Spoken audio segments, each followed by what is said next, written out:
How bad did Jon Jones beat Chael?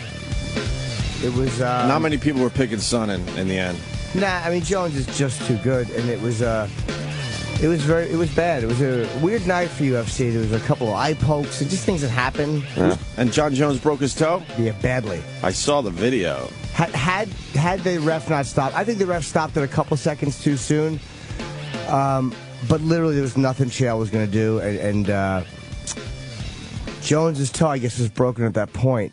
So what would have happened if the round finished is there's no way Jones could have come out for that second round. It's no way. So they would have had to have just stopped the fight, and I think Jones would have just kept the belt because he won the one round. They did fight decisively. His toe was upside down. It was terrible. Oh, my God. It was unbelievable. Upside down. And when you see the post-fight interview, Jones was sitting there, and he reminded me of me when he kicked me. The feeling of, like, that feeling your body's going to, like, a slight shock from a certain visual or feeling. Because he was sitting down. Joe got him a bench to sit, like, they do the post-fight interview. Right. And then he looked down and realized his toe was broken during the interview. And he was like, he looked woozy. So Rogan got him a little chair to sit on. And you could see him holding his belt, like... Is this it? Let me see. Light heavyweight champion of the world, Johnny Bones Jones. Look at Rogan. He's an animal. Yeah. Look at Rogan. See, he has no idea right there, Jones. Oh, he looks just down. looks down. Here with the champ. Oh, he's got a broken foot. All right, have a seat. Oh, Jesus. All right, champ. First of all, I'm sorry about the injury. You okay to talk right now? All right, come on. This has been this whole experience with coaching. He's breathing heavier. With Chael, and then competing against him with all the trash talk and everything. Very unusual situation. Give us your take on it all now that it's over and you're victorious. Well, I wasn't planning on breaking my big toe. It's all nasty, man. See. Yeah. I was supposed to go to Jamaica after this. No, I don't think that's going to happen. Well, look. He didn't even know. Obviously, you're in some serious pain, man. I'd love to talk to you about this if you can, though. Can you talk? Yeah, I'm all right, man. I was just so happy to get past Chael Sonnen. Chael Sonnen's an awesome opponent. We went through a lot of drama. And it motivated me a lot. So you were very serious and very motivated leading up to this fight. Was it because of all the trash talk you wanted to make sure that there was no way this guy beat you? Squeezing the belt. Definitely. I really wanted to try to Chael Sonnen, and I think I did a good job at that. Yeah, that was what I wanted to ask you about. Like your strategy, you chose to go after him and clinch with him and take him to the ground and do to him what he planned to do to you. Yeah. Why did you do that? Just to prove it to him? Yeah, my coach teaches me to have a screw that attitude. So if people are saying you're going to get out wrestled, you got to say, screw that, I'm going to out-wrestle him. You're like, don't accept being lesser than other people. You owe it to yourself to believe and to work really hard. Jeez. Yeah. Man. He looked. Yeah, he definitely looked like he went, oh, fuck. Yeah, it looked like, I'm sure it was very painful, but I think it was also the shock of seeing it. How'd he break it? I didn't get to watch the fights. Well, they don't show you during the fight. You saw the video. Bob Kelly posted a video on his Twitter of it. Yeah. It gets caught in the mat while he's doing something, and you could just see it bend. See, you can go to Bobby's Twitter. Oh, we've seen it. Here you go, right there. Oh, my God. It goes upside down. It goes. It's like the only thing holding it on is the skin, almost. Oh, holy shit. That's fucked up. That's a rough one. That's fucked up. Can you take that? No. No, it's painful. I like how it just goes. Yeah, it flips over. But the adrenaline, he might have thought he was cramping in that moment. I would love to ask him, what did you think? Did you notice anything in that moment? God. Yeah, let's put that up on our Facebook there, E-Rock, Opie and Anthony, if you want to see Jon Jones's toe. If you haven't seen it yet, just completely flip over. I'll tell you the highlight of that night for me, though, was fucking Big Country, Roy Nelson, fucking knocking out Czech Congo. Roy Nelson is a fucking behemoth. Yeah, he's a big fat guy, right? He destroyed him. It's like a fucking cannonball, his right hand. His right hand is like a fucking cannonball. Jimmy, I think you got it wrong. If he doesn't come out for the second round, I think he loses. No. Because why? They had an injury earlier. Right. An eye poke, and... But the eye poke's illegal, right? Yes. I think there's a difference. I think if you can't come out because you broke your toe, I think you lose. Oh, you know what? Is that, you might be right. Yeah. Wow, I didn't know that. You may, because it's not an illegal move, breaking your toe. But I think that the fight, the eye poke's illegal, but it's incidental. It wasn't on purpose.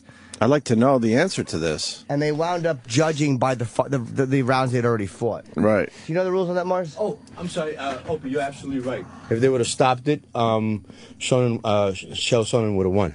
Wow. You can't continue. Even if you wanted to continue, you have a protruding bone coming out your skin, broken skin. Right. You can't. Oh, see, I thought that they would have. What they do there is that they judge the round that they already fought. But I guess you're right. If a fighter can't face, but if it's a broken toe, yeah, man, that's just bad luck, I think. And how bad did he beat him in the first round? He beat him badly enough. I mean, it was extremely dominant. Wow, I didn't know. So when they did the eye poke. Remember, there was an eye poke that stopped the fight, which Rogan was just raving about the gloves, and they got to just figure those gloves out because people keep getting poked. Right. What? How come they gave it to the guy, I think, who did the poking? Like Bisping, Michael Bisping. Oh, he got it? Yeah. I think it was past the first round. How many rounds did they go through? They were, I think, in the third, but they were still almost finished with the third. They had to stop the fight. Oh, maybe the difference is one time they had to stop the fight, and once is you don't answer the bell. I wonder if anybody out there knows the answer to that. And I would love to know. And you get penalized for an eye poke, right? Yes. Yeah. So if it's on purpose. If it's on purpose. Right, of course. Yeah, I think Chael would have won if Jon Jones doesn't come out for the second round. Yeah, that ref kind of stopped. He was getting beat up, but he kind of stopped it a little too early. I think so, too. A couple seconds. Just give him a little more time. Really? Yeah. Want to ask Chael that? Maybe he's happy that yeah, right. stopped a couple seconds He was, early. but then afterwards it was a good stoppage. He did say that? Yeah, because I think Bones, he just realized he was in trouble. Fuck, that toe flipping over. How long does that take to heal? Oh, that thing just... Oh, you could see exactly when it popped and just spun over. Oh, God. That's bad. We would have to take a week off from radio if that happened a week? to us. A month. It's not a man. There's not a person in this room that could take that. I would get all woozy and queasy thinking about it. Like, I'd be like, yeah, I think I'm all right. The doctor said it and everything's close. Like, oh, I think I'm going to throw up. I'd be all woozy. That's what he looked like. He was going to just vomit. Yeah.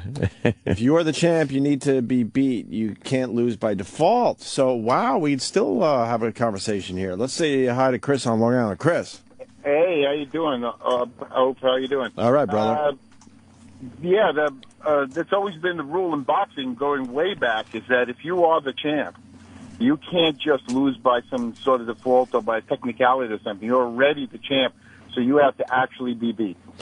All right, but he has a broken toe, so that's him being beat. No, that's an accident or injury or something. I don't know if it's let me ask you a question. I don't know if Hope's right because, like, say a boxer can't face the 8th round. He sits there and he cannot come out because of injuries. Now, I know it's a difference between a toe and this and what if you have a broken cheekbone and you can't come out? Don't you lose? A lot of people saying John would have lost the fight. I'm thinking that you're right, that he would have. I hadn't put that together like that, but you're right. I understand your point, Chris, but I think this means he would have lost the fight. He couldn't come out for the second round. Because everybody would have accepted if you're the champ. When you're the champ, you actually... But he didn't break his toe because of something that was done illegally by Chael Sonnen. No, it doesn't matter. It would have to be. It'd have to be a knockout I don't know about that. I'm standing with my original thought. I think Jon Jones would have lost. Yeah, I think you're right. If he didn't come out for the second round. Well, we'll just have to agree to disagree. All right. That was a good point. That you can't come out after the bell. Yeah, it's a broken toe, but again, especially in mixed martial arts, where heel hooks are legal, like if you're fighting someone and you break their arm and they can't come out, you win the fight. Yes, if you're not fighting the champ. No, but even if you're fighting the champ, if you break his arm, say me and Jones are fighting, and I was the champ. All right, Jimmy's so let's the say, champ. More realistically, Jones broke my arm at the end of the first round. Jones breaks my arm, so I go and sit down. And I realize I can't come out and face the bell. They're going to say it's a draw because Jones broke my arm? No, I lose. Yeah, and I know that. I've seen that, but I think the thing with the champ is... Well, now it's I think. Yeah, no, I know why you're saying that. You have to beat the champion. Like, you have to really... You can't just... squeak past the champion. You have to beat him for his belt. But in this case, I think that counts as beating him for his belt, even though it's not what Chael would have wanted, I'm sure. Yeah, and it didn't happen. Remember, he tripped and hurt his foot. He didn't actually. As long as everything is on the up and up and legal, I think Jon Jones loses if he doesn't come out for the second round. He didn't trip and hurt it, so what do you mean? Yeah, I mean, I think what you're talking about, if Chael Sonnen was just giving him illegal eye pokes over and over again and he couldn't come out for the second round, then you got a situation like you're talking about, I believe. It's a very tricky situation. A very tricky situation. And we're all disbelieving, I think. All right, Chris. I'm going to hang up and listen to myself on the radio. All right. You did a good job, Chris. Be proud. Be proud. I wish it wasn't so early in L.A. we could talk to Joe. I know. Yeah, we'll find out by the end of the show. Oh, we certainly will. I do believe you lose. I think you're right, actually. Let's see what the phones are saying. A lot of people saying, yeah, Jon Jones would have lost. I can explain why. What would have happened at the... Okay, this guy could explain from Canada. Travis, what's up? Hey, guys. Hey, man. How are you? I'm pretty good. So, my personal understanding, what I think Jones would have lost the fight because he couldn't continue. However, the way Dana White kind of likes to go things, he probably would have kept on to the interim belt for light heavyweight, and they just would have held a rematch. So there kind of would have been the two title holders for the class, or the weight class, until... Now you're throwing a whole nother fucking monkey wrench But can they into do this. that? Because it's governed by the athletic commission, so what are the rules? Yeah, man. I don't know if Dana White can do well, that. You gotta, Yeah, there's got to be a rule. There's got to be a written ruling. Yeah, what is the actual rule? The actual rule. You break your toe, and it was no illegal activity, so now you can't come out for the second round. Who wins the fight? I think you're right. I think Jon Jones wins the fight. Loses the fight at that point, right? Yeah, if you can't continue, you lose the fight. Right. Even if you're the champ. It's the same kind of thing with Georges St. Pierre when he got hurt. He got hurt, and they had to create the interim belt until he can continue. Boy, didn't he get hurt? Hold on. Didn't he get hurt in training for the fight? Yeah. That's different. This is different. Oh, my God. All right, Travis. Hands down. All right. Thank you. Yeah, I think he got hurt. He get hurt training for a fight. Everyone has the answer until you pick up their fucking call, Well, and they blurt out nonsense. Well, we're going to take one more because this guy says I could give you the actual rule. Oh, okay. David in Texas. What's up, boys? Amen. Good. Okay, so here's the deal. Under the MMA unified rules, it's considered a medical disqualification by Jon Jones. So he would have lost the belt. Chael would have become the light heavyweight champion. The deal with the interim belts is that the champion is not able to defend his belt. Right. So there wouldn't be any interim championships until, like for example, if Jon Jones would have won the fight, but then he would have broke his toe during training, and then he couldn't defend his belt. Then for X period of time, like for example with Dominic Cruz, right? It took 18 months before Dana decided to go through and create an interim belt, which is when Faber and Barral fought. So, and then they created a unified or the interim title, and then Cruz is still out right now. Okay. So basically it would have been considered a medical disqualification. Jones would have lost. Chael would have become the light heavyweight champ. Wow, okay. Thank you very much, man. That was well said. Thank you. Yeah, there you go. Light heavyweight champ. And then the next fight, obviously, that would have been a rematch. Right. And they would have done an immediate rematch as soon as... Now, the bad part about that is it would have totally screwed up the deal for the Jon Jones-Anderson Silva super fight.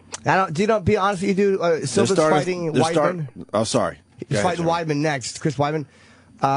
That fight will probably happen. I'm guessing they're waiting for something like legalization in New York or something. They're talking like that is absolutely going to happen. Jones Silva. That's Holy what shit. they're talking about. Madison Square Garden. Yeah. The UFC 20th anniversary is coming up in November, and apparently, Dana won't disclose exactly who Silva's talking about, but apparently Silva came up to White after the fight, said that he wants his next fight after Weidman to be a super fight. So I think what we're probably going to see is since Jones all hopped up right now on, he tied Tito Ortiz's record on this last fight for most title defenses. So on his next one, he's going to go for, obviously breaking the record. And Silva's fought at 205 like a whole bunch of times. So my guess is going to be that they're probably going to go for the 20th anniversary in November and have Silva go up to 205 and then fight Jones. And then basically Jones is going to have to prove whether or not he's man enough to be able to take Silva down at 205. I think you're incorrect, and I think Silva's going to fight Georges St. Pierre.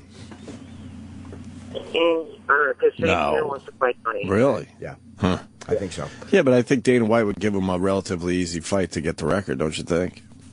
Who, Jones? Yeah. Oh, yeah, somebody else before November, maybe. Relatively easy. I don't know about that. Whereas With the sheer amount of money that would bring in with the super fight between Jones and Silva, because if you look at like any of the MMA forums, they've been going crazy over Jones Silva for months now. Yeah.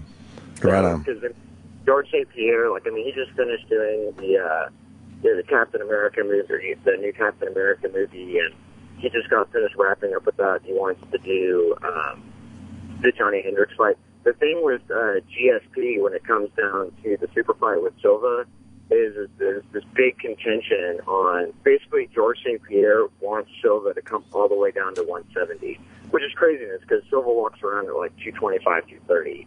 So he basically wants that cut to be as painful as humanly possible for him in order to be able to fight at 170.